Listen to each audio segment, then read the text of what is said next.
간호사 국가고시 합격을 위한 대방열림만의 차별화된 최신 출제 경향 완벽 반영, 강의 경력 20년 이상, 전문 베테랑 교수팀, 실제 출제 경향 위주의 단계별 맞춤 교재. 대방열림과 함께한다면 합격할 수 있습니다. 유사상호를 주의하세요. 대방열림. 자, 안녕하세요. 네, 정신간호학 담당하고 있는 김희영입니다. 제가 학교 다녔을 때 정신간호가 되게 좋더라고요. 매력적이었었습니다. 근데 저와 같이 정신간호를 되게 좋아하시는 분들이 꽤나 많아요. 근데 제가 알고 있는 선배가 4년 선배였는데요. 이분도 정신간호적으로 되게 좋아하셨어요. 근데 이분이 이제 정신간호를 좋아하는 사람들의 특성이 착하다는 거. 저를 비롯해서 착하다는 거. 그렇죠? 그러니까 착하다는 건 뭔 소리냐면요. 정신과 환자들이 대부분 그렇습니다. 그러니까 지나가다 어떤 사람이 잘 때렸어. 그러면 왜 때려? 이게 아니라 저 사람 손 아프겠다. 나 머리 단단하거든. 이런 분들이 정신과 환자라고 생각하시면 돼요. 그렇게 착하십니다. 그렇죠? 이러다 보니까 그 피해를 혼자 고스란히 다 끌어안고 있는 거죠. 근데 제가 알고 있던 4년 된 선배가 굉장히 착했었어요. 이분은 뭔가 하여튼 남이 자기한테 뭐라고 그러면 무조건 자기 탓이라고 돌리는, 그러니까 함입이라고 하는데 모두 내 탓이오 이렇게 주장했던 분이신데, 이분이 정신과를 엄청 좋아하셨거든요. 그래서 학교를 졸업하자마자 바로 정신과로 가셨어요. 운이 좋게 본인이 좋아하는 과로 가신 거죠. 그리고 1년 뒤에 환자복을 입으셨어요. 본인이 정신과 환자가 된 거죠. 지금까지 정신과 병원에 계십니다. 이게 정신과를 좋아하는 사람들의 단점이라고 생각하시면 돼요. 그렇죠? 그러니까 그만큼 착하시니까 남들한테 싫은 소리를 못 해요. 그리고 정신과로 가면 정신과 환자랑 얘기하다 보면 자기도 모르게 코드가 똑같으네 그러면서 젖어들기 시작하는 거죠. 그래서 나도 모르게 정신과 환자가 되는 거고요. 이렇게 정신과 환자가 되면요, 치료가 안 돼요. 왜냐하면 지금도 그 선배가 입원하는 곳에 저희 학생들 실습을 보내거든요. 그러면 그 학생들 놓고 레포트를 작성해줘요. 이건 이렇게, 이건 이렇게. 아주 정말 우수하게 레포트를 잘 해주시거든요. 근데 의사랑 상담을 할 때 정답을 얘기합니다. 정답을. 그러니까 자기 몸의 상태를 얘기하는 게 아니라 정답을 얘기해. 그래서 치료가 안 되는 게 정신과. 그래서 제가 여러분 항상 이거를 과목을 들어가기 전에 정신과를 좋아하는 분들은 조금 뭐라고 할까? 마음의 여유를 좀 가져라. 내가 정신과를 좋아하니까 나 졸업하면 바로 정신과로 갈 거야. 이러지 마시고 3년 동안 다른 과에 있다가 그다음 내 몸을 좀 강인하게, 정신을 강인하게 키운 다음에 정신과로 가라. 그래야지만 정신과 환자가 안 된다라고 제가 얘기를 하고 있습니다. 그래서 제가 이제 강의하면서도 제가 정신과를 되게 좋아하지만 정신과를 못 가는 이유 중에 하나가 아직까지 저는 정신력이 떨어져 있거든요. 그래서 이제 못 가는 거고, 제가 주로 그 대신 정신 전문 간호사 그 자격은 있거든요. 그랬을 때 제가 하는 그 당했던 어떤 사건 이런 것들을 다 말씀을 드릴 겁니다. 그럼 여러분들이 야, 정신과를 함부로 하면 안 되겠구나라는 걸 느낄 겁니다. 그렇죠? 자, 그럼 다시 이제 우리 국가고시로 들어오시면, 여태까지 제가 강의를 한 20년 정도를 했는데 특히 정신간호학 때문에 떨어지는 사람 한 명도 못 봤어요. 한 명도 없어요. 그러니까 정신과 쪽은 되게 쉬워요. 그래서 여러분들 그렇게 시간적 투자를 그렇게 많이 하지는 않는데도 불구하고 이것 때문에 떨어졌다는 사람 한 사람도 없어요. 그래서 되게 쉬울 겁니다. 그리고 보면 이런 것들은 꼭 외워주시면 될 것 같고, 이런 것들은 그냥 감으로 잡으시면 됩니다. 근데 감으로 잡는 게 거의 40%라고 생각하시면 돼요. 그래서 우리 즐거운 마음으로 조금 하실 거고요. 여러분 이번 한 주일 동안 되게 고생 많이 하셨을 거예요. 근데 마지막 시간이 정신간호기 때문에 되게 즐겁게 공부를 하시라고 제가 이제 사례도 많이 들어드릴 거다. 이렇게 생각하시면 될 것 같아요. 자, 그럼 역시 책이 2개가 있을 거고요. 하나는 요약본이고 하나는 문제집일 겁니다. 자, 일단 요약본부터 푸시고, 그리고 제가 예전에도 얘기한 것처럼 3교시가 있으면, 3강이 있으면 첫 번째 강, 두 번째 강은 이론을 들어갈 거고요. 3강째에 문제로 들어갈 겁니다. 예, 그런 식으로 하겠습니다. 자, 그러면 일단 요약본을 잠깐 볼게요. 맨 꼭대기에 이제 출제 빈도가 나올 겁니다. 자, 인간의 이해가 한 3문제 정도 나와요. 인간의 이해는 솔직히 이거는 조금 어려운 것도 있긴 하는데, 그 밑에 바로 보시면 아시죠? 에릭슨의 신뢰성 대 불신감 이런 거. 그러니까 이런 문제가 나오면 좀 골치 아픈데, 이런 문제가 그렇게 자주 나오지는 않거든요. 그거 외에는 인간의 이해는 좀 쉬운 편입니다. 한 3문제 정도. 그 다음에 치료적인 인간관계와 의사소통인데, 이거 이것도 페플라우가 얘기한 거예요. 그래서 단계가 있고 그 단계마다 어떤 내용들이 있을 거예요. 이것도 그렇게 어렵진 않습니다. 한두 문제 나올 거고요. 여러분들이 좀 힘들어하는 게 정신간호 모델이에요. 이 정신간호 모델은 그러니까 모형 있잖아요. 그래서 이거 조금 힘들어하는데 한 두 문제 정도 나옵니다. 그래서 제가 포기하려면 요거 정도 포기할 수 있을까라는 생각이 들긴 해요. 그렇고, 그럼 이제 지역사회 정신간호는 이거야말로 감으로 잡는 겁니다. 딱 보면 감이 좀 오더라, 이렇게 감이 온다라고 생각 좀 드실 겁니다. 아무래도 시험 문제 가장 많이 나는 게 조현병이죠. 왜냐면 조현병이 되게 범위도 넓고, 그 다음에 당연히 나올 수밖에 없는 것들이 많아서 조현병이 가장 많이 나옵니다. 저도 시간적 투자를 좀 할 겁니다. 그리고 이제 기본장애 하면은 이제 우울증이잖아요. 우리나라 사람 등 우울증 되게 많은 건 아시죠? 그래서 요 기본장애를 하면서 여러분들도 나랑 비슷한데 이런 분들 꽤나 많아요. 그래서 본인들 스스로 투자를 좀 하시더라고요. 5문제 나오긴 하는데 웬만큼 어렵진 않을 겁니다. 그런데 불안장애는 이게 이제 공황장애 때문에 한 번 떴습니다. 모든 연예인들이 많이 갖고 있는 게 공황장애인데 불안의 최고점이 공황장애거든요. 그래서 그런지 이것도 그렇게 어렵진 않더라고요. 4문제에서 5문제 정도 나옵니다.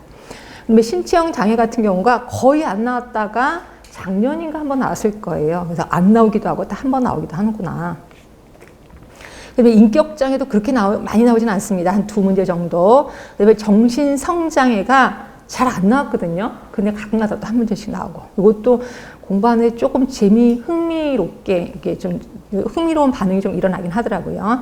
근데 물질 관련 장애가 이제 약물 중독, 이런 것들 얘기하는 건데, 이게 조금 힘들어요. 그냥 약물 때문에. 그래서 저도 요거는 좀 포기하는 게 좋겠다라는 얘기를 합니다. 그렇죠? 그러면 이제 식사장애, 요것도 1문제 정도 나오는데, 요것도 뭐 거식증, 이런 거 들어보셨을 겁니다. 그래서 그 부분이라서 그렇게 어렵진 않을 거고요. 수면장애가 이제 안 나왔다가 1문제 나왔다. 이런 식으로 합니다. 그다음에 이제 아동 정신장애가 얘도 많이 나오면 2문제, 1문제 정도. 그다음에 아동이나 청소년이나 비슷해서요. 아동이 나오면 청소년이 안 나오고 아동이 안 나오면 청소년이 나오고 이렇게 생각하시면 될 것 같아. 그다음에 마지막이 인지반응 기질적 정신장애에서 여기 이제 우리가 알고 있는 치매, 치매 쪽이 1문제 정도 나옵니다. 치매나 또는 선망이라고 해서요. 노인분들이 나이가 많아서 수술을 하잖아요. 그러면 수술하는 내내 이 머리 쪽에 혈액이 안 가잖아요. 그로 인해서 선망 증상이 일시적으로 나타나기도 하거든요. 그래서 치매하고 선망이 여기에 들어가요. 그래서 요거에 관련돼서 문제가 1문제 정도 나온다. 이렇게 보시면 될 것 같고, 여러분들도 정신 쪽 좋아하시는 분들 꽤나 많을 겁니다. 그래서 그렇게 어렵진 않는데 제가 아까 포기할 거는 정신간호 모델하고 물질 관련 장애, 그래서 약물 나오는 거 요 2개 정도는 포기하자. 나머지는 웬만하면 다 답을 쓸 수 있을 것 같긴 해요. 자, 이런 식으로 해서 조금 잔소리를 했고요. 그럼 이제 인간의 이해로 들어가겠습니다. 이거 솔직히 아동간호학에서도 배우시지 않으세요? 아동간호학에서도 배우시죠? 그래서 한 번쯤은 외우시는 게 좋을 것 같긴 해요. 그래서 저는 다 이렇게 모아놨는데, 일단 에릭슨 중요하죠. 자, 이분은 정신사회학적인 측면으로 그 발달 단계를 제시했습니다. 자, 0세에서 1세 영아기, 신뢰성 대 불신감. 그 다음에 초기 아동기입니다. 자율성 대 수치심. 외우셔야 되는데, 나이도 외우셔야 되는데. 근데 제가 막 뭐라고 외우라고 강요 못하는 게 저도 아직 못 외웠거든요. 그래서 여러분들 그냥 감으로 잡으시면 돼. 3세에서 6세가 후기 아동기, 주도성 대 죄책감. 자, 6에서 12세입니다. 그러니까 초등학교 같아요. 그죠? 근면성 대 열등감. 그 다음에 12세에서 18세니까 청소년기, 정체감 대 역할 혼돈. 여러분은 요기겠죠? 초기 성인기겠죠? 친밀감 대 고립감. 그죠? 뒤로 가시면 또 있을 거예요. 중년기, 여러분 엄마 아빠가 요때일 겁니다. 자, 45세에서 65세고 생산성 대 자기 침체. 그럼 65세 이후가 노년기 통합성 대 절망감. 그래서 워낙 중요하니까 외우실 수밖에 없습니다. 그렇죠? 자, 그리고 다시 오셔서 설리반은요, 의사거든요. 근데 요 분하고 같이 친한 간호사가 있어요. 간호사가 페플라우라고 있습니다. 페플라우가 뒤에 나올 겁니다. 이 설리반하고 페플라우가 둘이 같은 정신과에 있었었는데 설리반은 의사하고 페플라우는 간호사였거든요. 근데 둘이 워낙 사이가 좋다 보니까 우리 둘이 연구하자라고 얘기를 한 거예요. 그래서 설리반은 대인관계 단계를 제시한 거고요. 페플라우는 치료적 인간관계 그걸 만든 거예요. 그래서 서로 각자에서 각자 과에 이제 이거를 활용을 한 거죠. 그래서 두 분은 워낙 유명하십니다. 그래서 단계도 거의 비슷하긴 해요. 자, 설리반은 0에서 18개월 하면 영아기. 그래서 처음에 엄마를 만나는데 수유를 통한 만남. 그 다음이 18에서 6세. 저 안 읽을게요. 6세에서 9세 쭉쭉쭉 있습니다. 굳이 외울 필요 없어서 안 외울게요. 안 읽을게요. 그 다음에 중요한 게 프로이드. 자, 프로이드는 꼭 알고 계셔야 돼. 자, 0에서 1.5세가 구강기. 그러니까 구강기라는 건 뭐냐면 구강기에 쾌감을 느끼는 거죠. 그래서 요때 아이들은 뭐든지 입으로 가져갑니다. 그렇죠? 그래서 뭔가 뭐 볼펜을 잡으면 볼펜도 입으로, 그 다음에 뭐 다른 게 있으면 뭐 무조건 입으로. 이게 구강기에 쾌감을 느낀다는 거죠. 그 다음에 1.5에서 3세가 항문기입니다. 항문기라는 건 뭐냐면 싸 제낄 때 쾌감을 느끼는 거죠. 제가 예전에 한번 어디 바닷가를 간 적이 있었는데 기저귀를 찬 아이였는데 바다를 보면서 굉장히 기분이 좋았나 봐요. 바다를 향해서 막 소리를 지르면서 막 뛰어가더라고요. 좀 이따 밑에 뭐가 뚝뚝 떨어져 뭐야 그랬더니 대변이 뚝뚝 떨어지는 거예요. 기저귀를 찼는데. 그러니까 얘는 쾌감스러우니까 싸 제끼는 거예요. 이걸 왜 항문기라고 표현하고 있습니다. 1.5세에서 3세. 그 다음에 3에서 6세가 이제 남근기. 요게 이제 요번에 시험 문제 나왔을 겁니다. 남근기, 그래서 요게 이제 생식기에 쾌감을 느끼는 건데, 이게 그 사춘기에 쾌감을 느끼는 것과는 다른 거예요.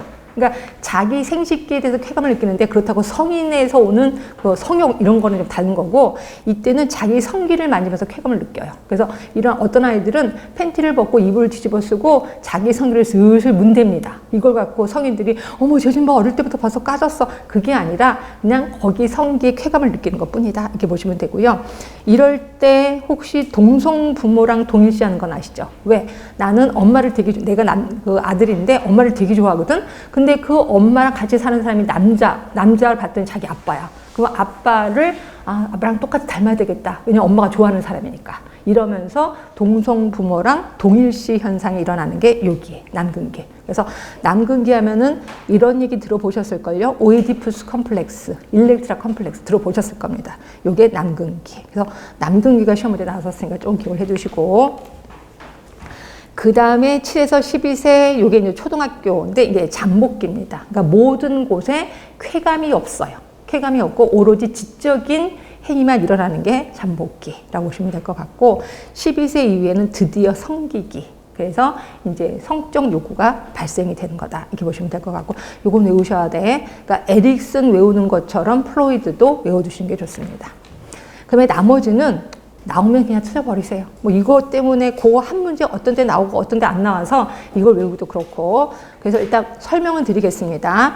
피아제 하면은 0에서 2세 감각 운동기예요. 이때는 주변을 이렇게 탐색하기 시작하는 거죠. 그리고 그것 따라서 뭔가 하려고 해. 모방을 통해서 자기와 환경에 관해서 배우게 되는 게 0에서 2세. 그래서 2에서 7세는 전 조작기고, 이때는 물알론적 사고예요. 물알론적 사고라는 거는 모든 것이 살아있다는 거죠. 그래서 우리 노래 중에서 그런 거 있잖아요. 아빠와 크레파스 보시면 내가 잠을 자면 크레파스들이 전부 다 일어나서 뭔가 한다. 이게 이제 물알론이에요. 모든 것이 다 살아있다고 보는 거죠. 여기 2에서 7세. 자, 7에서 12세는 구체적 조작기. 그래서 이때부터 보존 개념이 형성이 돼요. 자, 보존 개념이 형성된다는 건 이런 거죠. 자, 물컵이 이렇게 물이 있고 이렇게 물이 있어요. 또 이런 게 있어요. 그럼 이 물이 다 똑같다는 거를 느끼는 게 요식이라고 보시면 돼요. 그렇죠? 그 전에는 이게 더 많아 보이는데요. 이게 더 많아 보이는데 이게 헷갈리거든요. 근데 요 보존개념이 확립된 때 요 시기서부터는 이건 똑같은 물이구나라고 보게 된다는 거죠. 이게 보존개념 형성입니다. 7에서 12세기.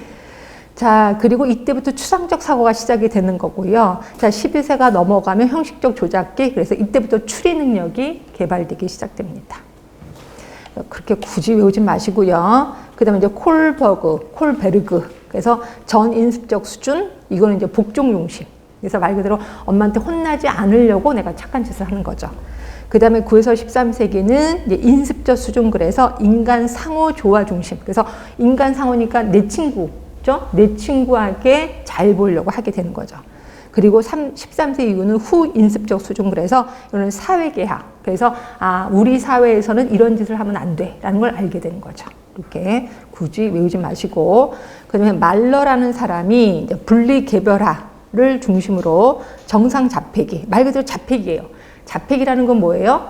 나만 아는 거죠. 그러니까 다른 사람을 신경 안 쓰고 나만 알게 되는 게 자폐기인데, 이때 자폐기는 정상이라는 거죠. 1개월까지. 그리고 1에서 5개월은 공생기. 이때 공생기는 엄마랑 나는 하나가 되는 거야. 그래서 엄마가 웃으면 나도 기분이 좋고 엄마가 울면 나도 기분이 나빠. 이게 공생기. 그리고 5에서 36개월이 분리개별하기. 결국 엄마로부터 내가 독립을 하게 되는 거죠. 그래서 크게 3개 기로 나누는 게 말러라고 보시면 되고, 굳이 자 다시 한번 정리할게요. 여기서 외우실 거는 에릭슨 외워두시고, 프로이드 외워두시고, 그렇죠?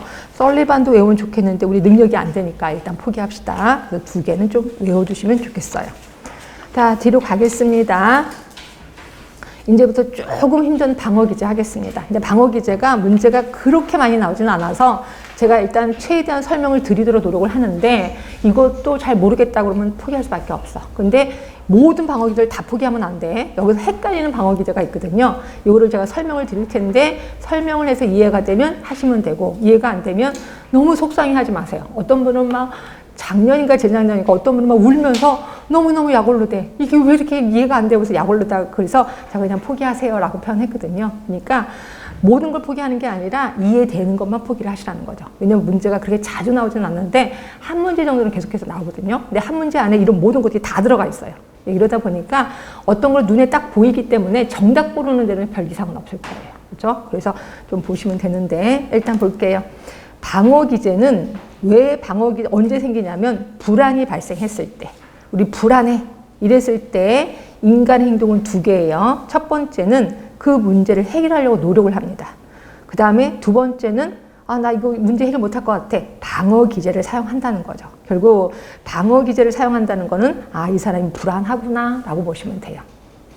자, 근데 방어 기제의 이거 뭐 외울 필요는 없습니다. 자, 방어 기제의 종류 볼게요. 크게 한 5개 정도로 나뉘는데, 자기애성 방어. 그러니까 자기가 되게 귀한 사람이야. 그래서 자기 애성 방어가 있는데, 그게 대표적으로 투사가 그렇습니다. 우리 투사 되게 많이 나오거든요. 남 탓으로 돌리는 거죠. 나 공부 되게 열심히 했는데 이번 시험 못 본 거 교수 탓이야. 교수가 문제를 그따위로 냈어. 이렇게 하는 거. 이거는 자기애성 방어예요. 자, 이게 가장 원시적인 겁니다. 그다음 미성숙 방어. 미성숙 방어는 청소년기에 주로 나타나는데, 이게 행동화예요. 행동화라는 거는 액팅아웃, 그냥 화를 버럭 내는 거죠. 그렇죠? 그러니까 이거는 혹시 그거 아세요? 초등학생? 어린아이들 보면, 유치원 아이들 보면 엄마한테 이거 사줘. 근데 엄마가 안 돼. 그럴 때 막 발라당 뒤집어지면서 막 소리 내고 막 울고 막 그러네. 떼쓰는 애. 이런 걸 우리 행동화라고 하거든요. 하여튼 이런 것들은 미성숙한 방어다. 이렇게 보시면 되고. 그 다음에 함입, 그러니까 투사의 반대 개념이 함입이거든요. 함입은 뭐냐면 내 탓이오 이러는 거예요. 뭐든지 내 탓이오. 요게 우울증 환자들 되게 많습니다. 하여튼 이런 것들 모두 미성숙 방어. 퇴행도 그렇습니다. 퇴행의 대표적인 게 그거죠. 혹시 여러분들 저 남자친구랑 헤어졌어요. 여자친구랑 헤어졌어요. 그럼 그날 집에 가서 이불 뒤집어 쓰고 엄청 우는 거, 그런 경험 해보셨나요? 이렇게 이불 뒤집어 썼다는 거는 엄마 자궁 안으로 들어갔다는 거지. 그래서 거기에 웅크리고 있다는 거는 엄마 자궁 속으로 들어가고 싶다는 거죠. 그게 퇴행이라고 보시면 돼. 퇴행. 이런 것들 모두 미성숙 방어예요.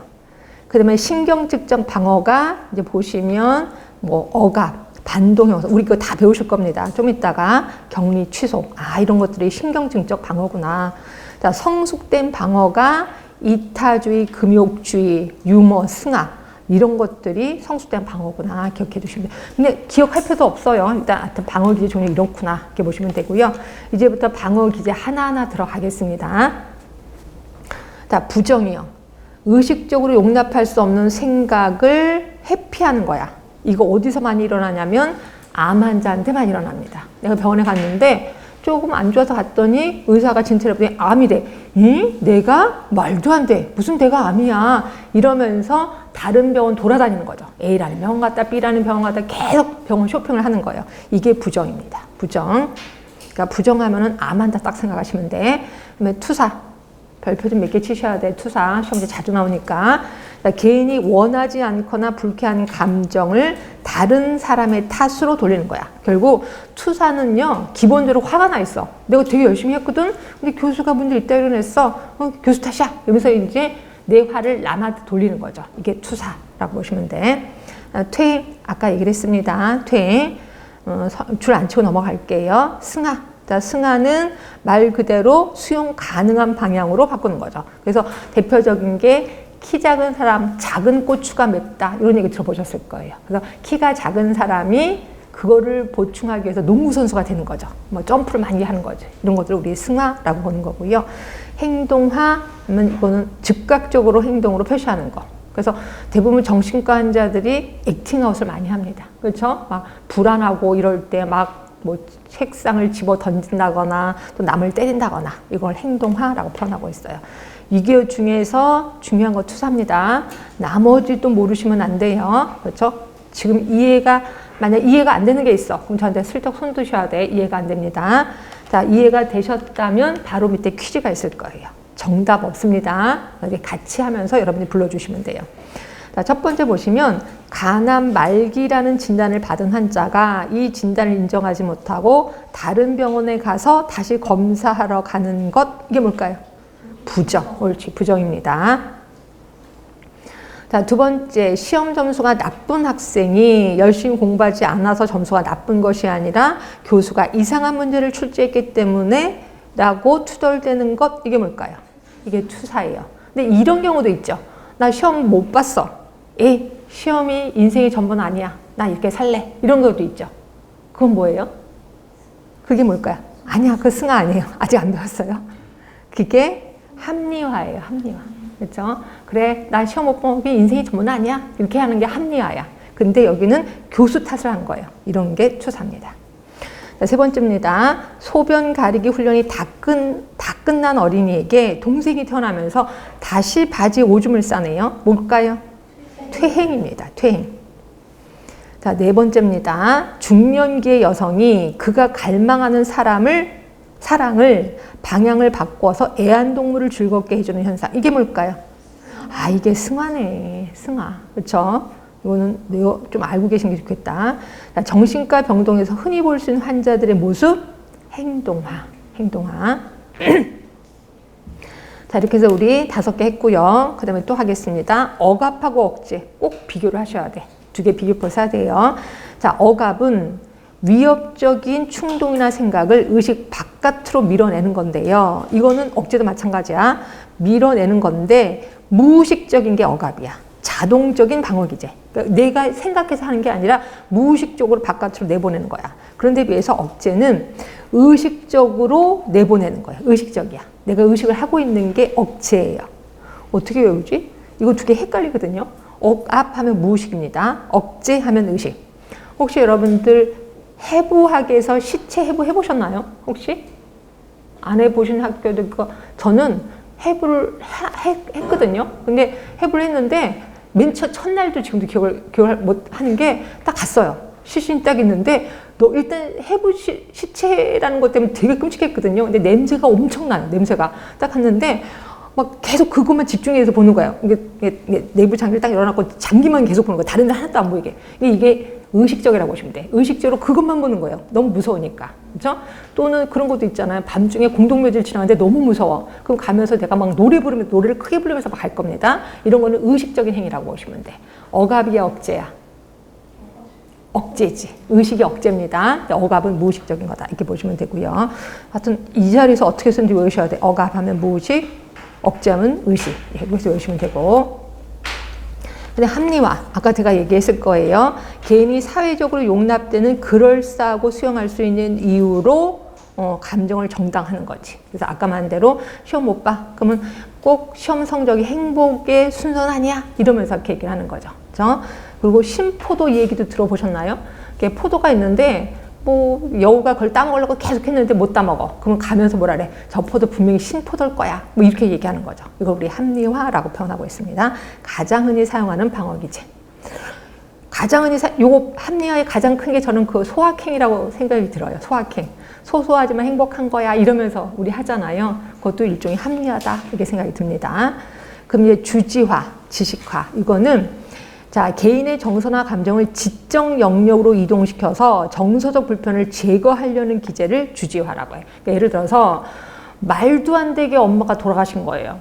돌아가실 줄 알고 돌아가신 거하고 생각지도 못하게 엄마가 돌아가셨어. 엄청 슬프겠죠. 그 슬픈 감정을 정신을 차리고 장례 절차를 아주 정성적 하는 거야. 정성적으로 하는 거죠. 그렇죠? 그래서 되게 남들이 볼 때는 저 사람 되게 슬플 텐데도 어떻게 저렇게 잘할 수 있을까라고 하는 게 지식화, 주지화라고 하는 거예요. 그렇죠? 정서적 불편을 제거하려고 하는 거죠. 지적 영역으로 이동시켜서.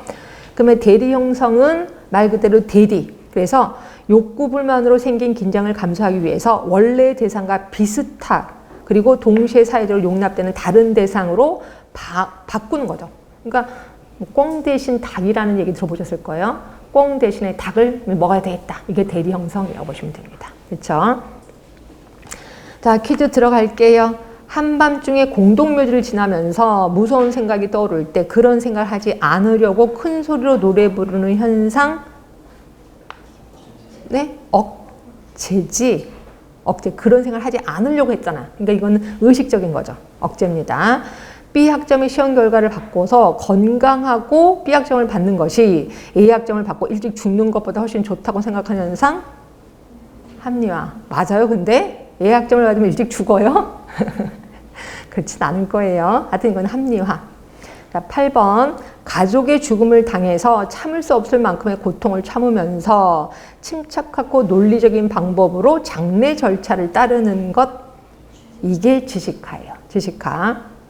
자, 9번. 죄책감이나 수치심 또는 자존심을 상하게 한 일들에 대해서 기억 상실이야.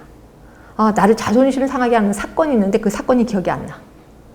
이게 억압이에요. 기억이 안 난다는 거는 이거는 무의식입니다. 의식 아닙니다. 그렇죠? 이거는 억압이에요. 어머니를 잃은 여아가 이모를 따르는 현상, 꿩 대신 닭, 이게 뭐라고요? 대리 형성이에요. 이것도 이해되실 겁니다. 그 다음에 이제 해리. 자, 해리는 의식에서 갈등을 분리시키고 떼어냄으로써 정서적으로 충족된 갈등과 관련된 감정을 인식하지 못하도록 해서 개인을 보호하는 기제, 몽유병이 해리에 속해요. 결국 자기의 감정을 따로 떼어버리는 거지. 이게 이제 해리, 몽유병입니다. 자주 나오진 않을 거예요. 그 다음에 12번, 13번, 14번을 묶어두세요. 이걸 묶어서 이 세 개를 비교할 겁니다. 함입, 합이라, 동일시. 이거 몽땅 동일시랑 똑같은 거예요. 동일시는 뭔지는 아시죠? 저 사람이 저 사람 성격이 저 사람이 어떤 면이 좋아. 그럼 나도 그렇게 똑같이 하는 걸 동일시라고 합니다. 그런데 함입은 뭐냐면요. 합이라부터 볼까? 합이라는 여기 첫 번째 오른쪽 쭉 가시면 있을 거예요. 자기와 자기 아닌 것을 전혀 분별하지 못해. 그러니까 엄마인지 난지 구별을 못한 시기. 그게 이제 영악입니다. 영악이 때 일어나는 동일시를 합이라라고 해요. 아주 원시적인 거죠. 그래서 대부분 아기들이 엄마랑 나를 구별 못하는 거야. 그렇죠? 그래서 엄마랑 나를 그냥 하나라고 본다는 거죠. 여기 이제 합이라. 그런데 비해서 함입은 뭐냐면, 자, 자기하고 자기 아닌 것을 구별하는 시기야. 그러니까 아까 말한 영아기보다 나이가 더 많은 거죠. 그런 시기에 마치 상대편이랑 똑같다고 생각하는 거야. 이걸 함입이라고 합니다. 함입. 그래서 보시면 자신에게 중요한 사람의 성격, 특성, 태도, 사고를 자신에게 융합하는 것이에요. 근데 그러면 아까 함입하고 함이라의 차이는 뭐냐면 나이가 들어서 그런 행위를 했어? 그럼 함입이야. 근데 어린 나이 때, 영아 때 했어? 합이라야. 그렇죠? 이런 두 개의 공통점은 동일시라는 거죠. 동일시. 그래서 동일시는 다른 사람의 바람직한 속성이나 태도나 행동을 자신의 성격 일부로 삼게 된 걸 동일시라고 표현하고 있습니다. 그렇죠? 요거 세 개는 구분, 혹시 퀴즈를 보면서 한번 볼게요. 잘 구분이 안 되시면. 그다음에 격리 있습니다. 격리. 자, 격리는 이런 경우 있을 거예요. 여러분들 이제 남자친구랑 헤어졌어. 그럴 때는 난리가 나는데 한 1년 지나면 내 친구한테 얘기하죠. 나 그때 그런 식으로 헤어짐을 당했다. 이렇게 웃기는 애야. 그래서 이렇게 웃으면서 얘기를 합니다. 근데 그때 처음 당했을 때는 그걸 말을 못 하거든요. 너무 슬퍼서. 근데 오랜 시간이 지나면 웃으면서 그 사건을 얘기를 해요. 이게 격리야. 뭐를 격리한 거냐면 감정을 격리한 거야. 사건에 대해서. 그래서 보시면 과거나 현재 경험에 있어서 실제 사실은 의식에 남아 있으면서도 그 사실과 관련된 고통스러운 감정 충동은 무의식에 남게 하는 거를 격리라고 하는 거야. 그러니까 감정을 무의식 속에 집어넣은 거죠. 그럼 요거랑 뭐랑 헷갈리는 건 아닌데 억압과 같이 좀 비교를 해보시면 억압은 사건조차 기억이 안 나요. 사건조차 기억이 안 나고 감정은 당연히 기억이 안 나죠. 그런데 격리는 사건은 기억을 해. 그런데 감정이 기억이 안 나는 거예요. 감정을 그냥 웃으면서 얘기하는 거죠. 다시 한번 억압하고 격리. 자, 다시 한번 얘기할까요? 자, 우리 억압, 억제, 격리. 자, 억압은 무의식이라고 했습니다. 억제는 의식이라고 얘기했습니다. 근데 요거는 무의식인데 감정도 잊어버리고 사건도 잊어버려. 근데 격리는 사건은 기억이 나. 그런데 감정이 기억이 안 나는 거죠. 감정이. 이렇게 되는 거죠. 자, 그러니까 격리하고 억압은 차이점은 반만 무의식으로 집어넣는 게 격리야.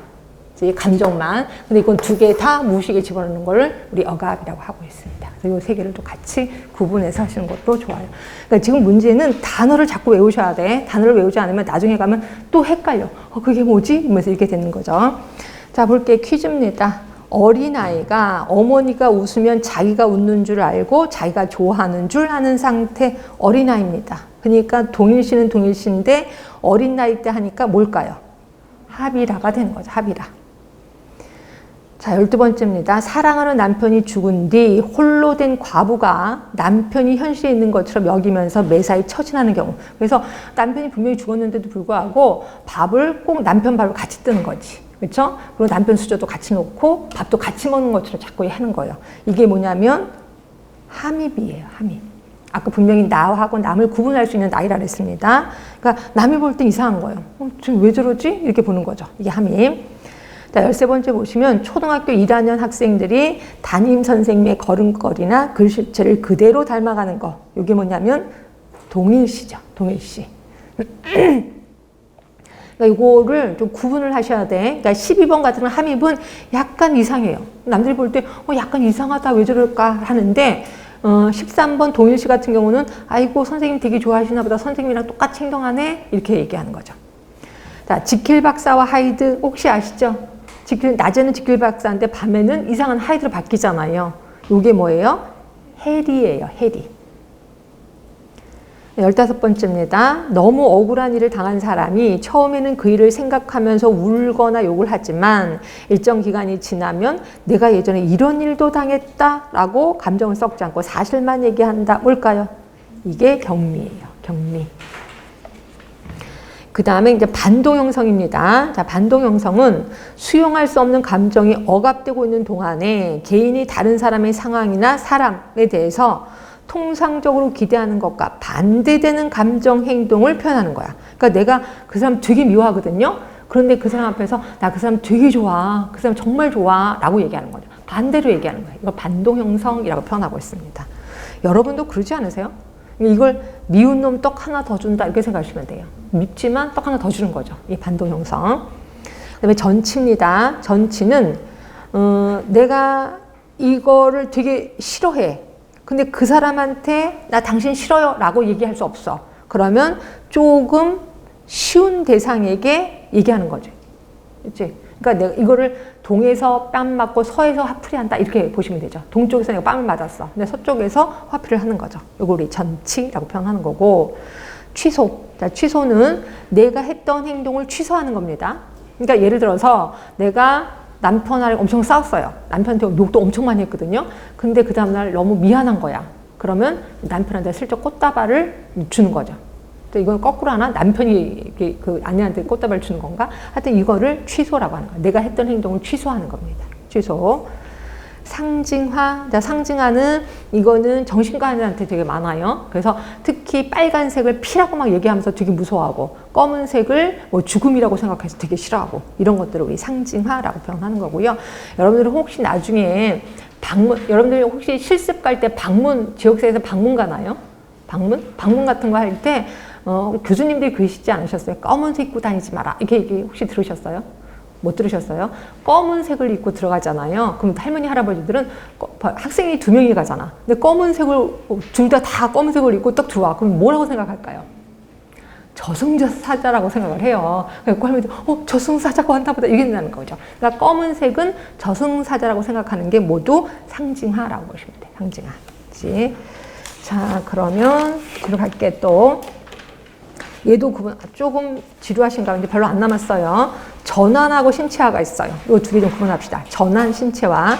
전환은 자, 쭉 가시면 신체의 감각기관과 수의근개 증상으로 표출되는 기제, 전환신경증과 관련되어 있다. 이게 다리가 마비되는 거예요. 그러니까 내가 스트레스가 쌓일 때 다리가 나도 모르게 마비되는 거야.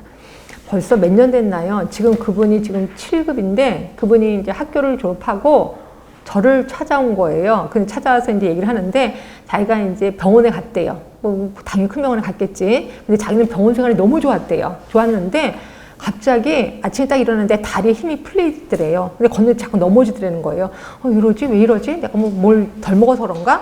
그래서 계속 이제 고기 같은 거도 먹고 막 그랬나 봐. 근데 점점 다리에 힘이 풀려갖고 결국 다리를 꼼짝 못 쓰게 됐어요. 그래서 병원에 치료를 했는데 신경이 아무런 이상이 없는 거예요. 그래서 이걸 일단 뭐 다리를 걸지 못하니까 일단 그만두자. 그래서 사표를 냈거든요. 사표를 내고 그 다음날 발가락이 움직이기 시작했습니다. 그렇죠? 그리고 멀쩡히 걸어 다니는 거죠. 이거야. 이게 전환이에요. 그러니까 내가 스트레스가 쌓였을 때 내 몸이 그 증상이 나타나는 거예요. 다리가 마비가 되는 거지. 또 어떤 사람은 귀가 하나도 안 들린대요. 하여튼 이런 현상이 전환. 그런데 비해서 신체화는 머리가 아픈 거예요. 아까 다리가 마비되는 게 아니라 머리가 아픈 거야. 그래서 이런 거 있잖아요. 사돈이 친척이 땅을 사면 배가 아프다. 이런 얘기 들어보셨어요? 이건 이제 신체화. 그래서 신체하고 전환의 차이점, 전환은 다리가 마비되는 거예요. 감각기관. 그런데 여기서 신체화는 요 감각기와 수의근개를 제외한 기타 신체 부위의 증상이 나타나는 거. 대표적으로 편두통이 일어나는 거죠. 이게 신체화. 그러면 이타주의는 반동 형성의 하나로 자기 본능의 만족을 포기하고 다른 사람을 건설적으로 도와주는 거. 이거를 이타주의라고 하는 거고, 이건 대리만족을 위한 거다. 이렇게 보시면 됩니다. 슬슬 피곤하신가 봐. 몸이 찍찍 늘어집니다. 자, 퀴즈 들어갈게요. 노인이 친한 친구의 사망 소식을 듣고 하지 기능이 상실됐대요. 이게 뭘까요? 전환.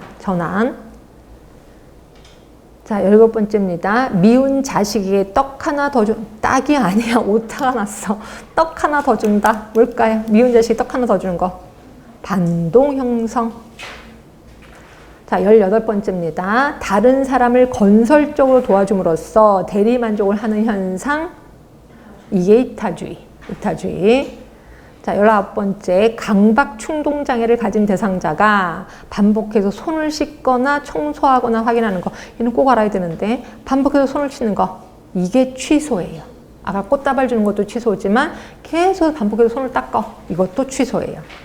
얘는 아예 이해가 안 되시면 외우셔야 돼. 손을 계속해서 닦는 거야. 또 계속해서 청소하는 거야. 이건 취소라고 보시면 돼.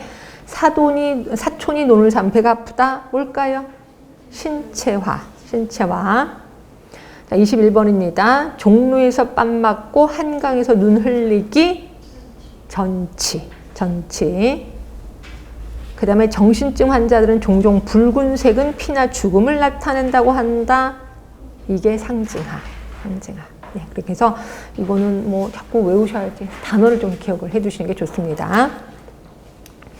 자, 그 다음에 이것도 좀 외우면 좋은데 질환별로 주로 사용하는 방어 기제거든요. 우울 환자들은 함입, 네타쇼예요.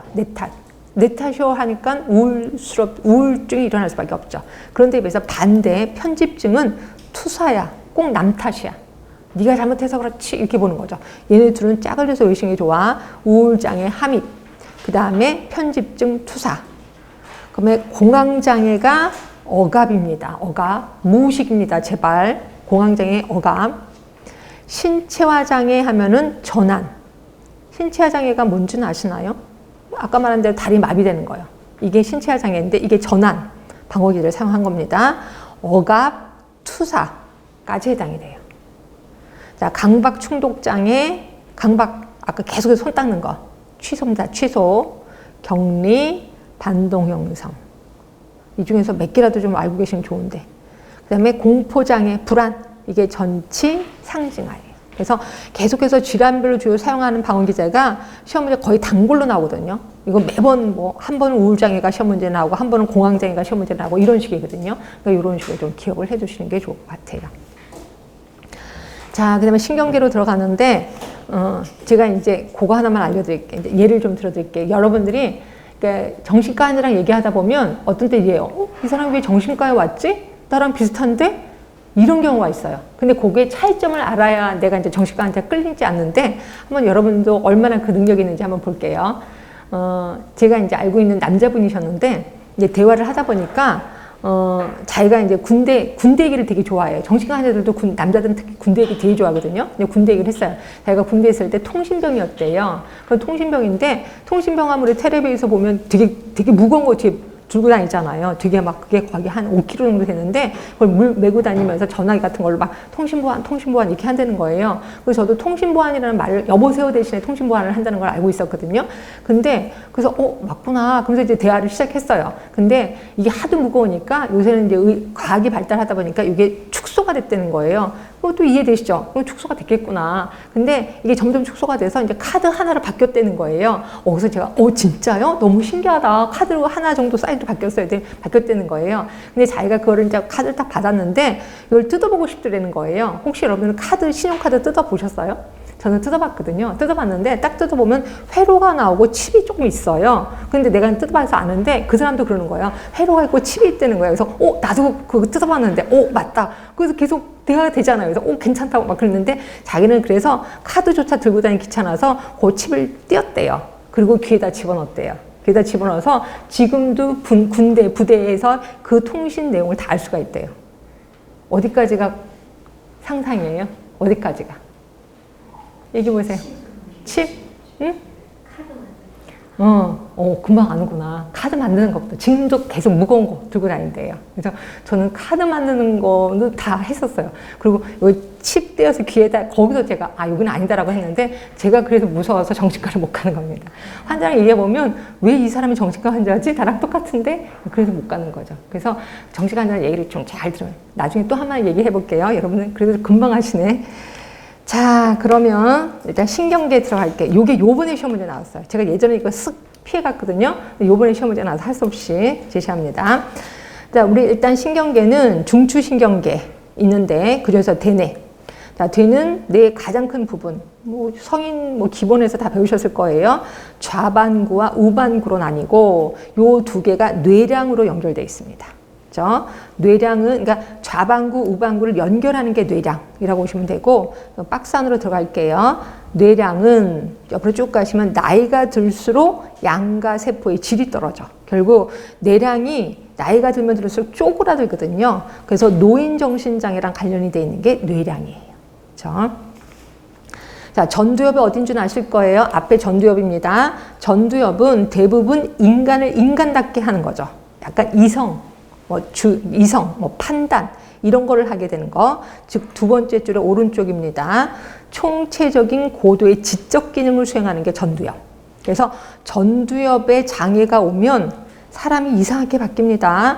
그래서 동그라미 B번의 두 번째 줄 보시면 부적절한 감정, 동기가 사라지고 치매가 유발되는 게 전두엽이에요. 저는 전두엽에 예전에 제가 모시고 있던 교수님이 굉장히 지적인 분이 계셨었어요. 얼굴도 되게 예쁘고요. 말도 아주 교양 있게 했던 교수님인데 어느 날 갑자기 욕을 하는 거 수업 시간에 막 쌍시오짜리 욕을 하면서 그래서 저 교수님 왜 저리 화가 너무 나셔도 그렇지 학생들은 우리한테 왜 욕을 하시지? 되게 그랬거든요. 나중에 알고 봤더니 이 전두엽에 그게 있었던 거죠. 그러니까 암이 있었던 거죠. 이 암이 있으면서 이것 때문에 계속해서 그 이성적인 생각을 방해를 했던 거죠. 결국 그것 때문에 돌아가셨거든요. 근데 하여튼 이렇게 좀 바뀝니다. 약간 사람이 거칠어진다 이렇게 보시면 돼요. 전두엽에 이상이 있으면. 두정엽은 이제 머리 꼭대기입니다. 두정엽은 운동감, 체감각, 운동감각을 수용하고, 그죠? 각종 감각, 정보의 통합, 연상을 주관한다. 말 그대로 요게 기능이 장애오면 공간 지각 능력이 감소해요. 그러니까 공간 여기가 어디야? 이렇게 된다는 거죠. 그렇죠? 신체상의 손상 그리고 자가간호 능력이 손상되는 게 두정엽. 그래서 이제 축두엽입니다. 축두엽 하면은 옆이잖아요. 그러니까 청각이죠. 청각. 청각, 후각. 오타 났습니다. 척각이 아니라 청각입니다. 후각과 청각 정보를 수용하는 게 축두엽. 요거 기능장애는 공격적이고 폭력적인 반응, 환후, 환청, 언어 이상이 나타나는 게 축두엽. 후두엽입니다. 후두엽은 시각과 관련돼 있어요. 시각 해석에 중요한 기능을 하고 있다. 그리고 얘가 언어 생성 조정하고 기억 기능을 담당하는 게 후두엽. 있습니다. 그래서 이것들도 대강이라도 좀 알고 계시는 게 좋은데 시험 문제는 변연계가 시험 문제 나왔습니다. 변연계. 변연계는 이 부분을 변연계라고 하는데 시상, 시상하부, 해마, 편도체 요 네 개를 묶어서 우리는 변연계라고 하는 거고요. 얘는 2번 보시면 동물적 행동의 중추예요. 그러니까 동물적 행동이라는 거는 식욕, 성욕, 집단욕 이런 것들이거든요. 이거와 관련되는 게 변연계야. 결국 이거에 장애가 오면 이제 식욕이 엄청나지는 거죠. 성욕이 엄청나지는 거죠. 그리고 공격적으로 바뀌는 게 변연계의 장애. 자, 해마 잠깐 보실래요? 해마. 이 중에서 네 개 중에 해마. 해마는 단기 기억을 장기 기억으로 전환시키는 거예요. 그래서 여러분들 막 외워도 잘 안 외워져. 그럼 해마가 좀 부족한 거예요. 해마가 좀 풍부하면 금방 외워지고 이게 오래 갑니다. 하여튼 단기 기억이 장기 기억으로 가는 게 해마.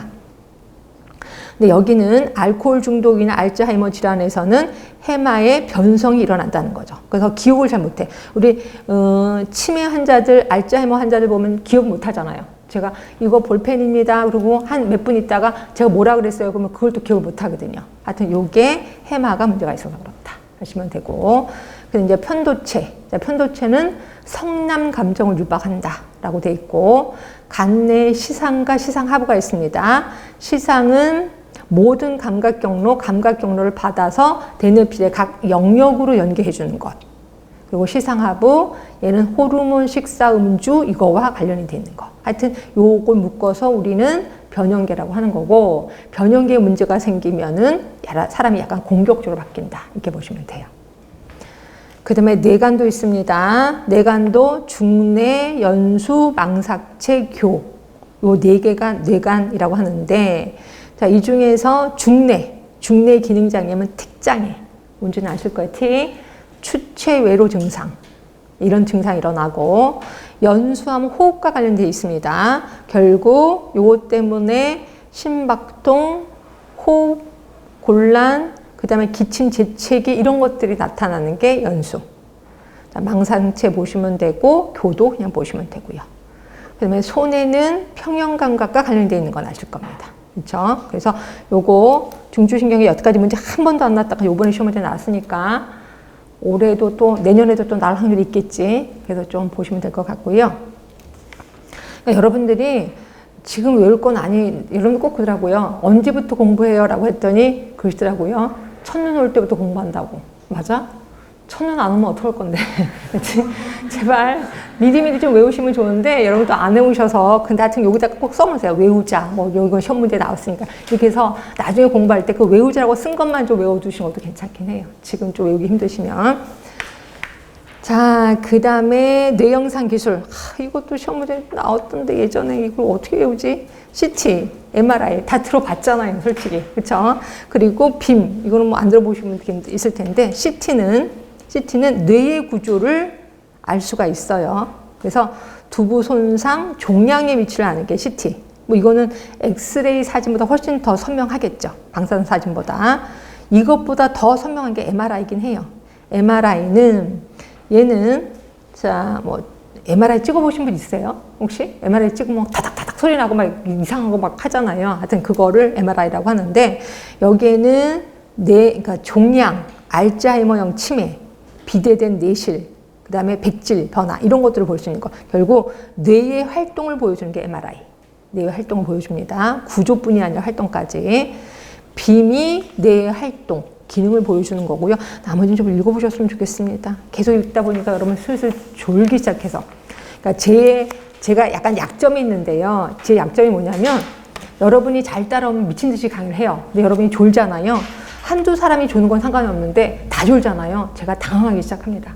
이 난국을 어떻게 하지? 이러면서 이제 말이 버벅대기 시작해요. 그래서 제가 막 혹시 말을 버벅하면 아 우리가 다 자고 있구나 이렇게 생각하시면 돼요. 그죠? 지금 다 자고 있고 웬만하면 눈을 안 마주치려고 해요. 지금 눈을 막 부릅뜨고 있어요. 좀 졸려서. 어떡하지?